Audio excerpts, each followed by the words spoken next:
Alcohol शराब, scientific name ethyl alcohol या ethanol, formula C2H5OH। क्या आपने कभी इसे जलते हुए देखा है? तो जनाब ये जैसे जलाती है वैसे ही जलती है। It Burns furiously, vigorously, very fast, just like petrol. मैंने जब अपनी होम लैब में इसे जलाने का खतरा मोल लिया तो सेफ्टी के लिए मुझे हेलमेट से बेहतर कोई चीज़ नहीं मिली। तो मिर्ज़ा गालिब की रूह से माजरत करते हुए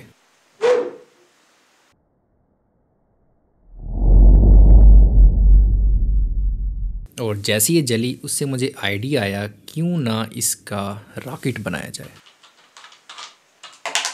और फिर मैंने रॉकेट बनाने की ट्राई की और ये ज़्यादा रिस्की साबित हुआ अनफॉर्चुनेटली।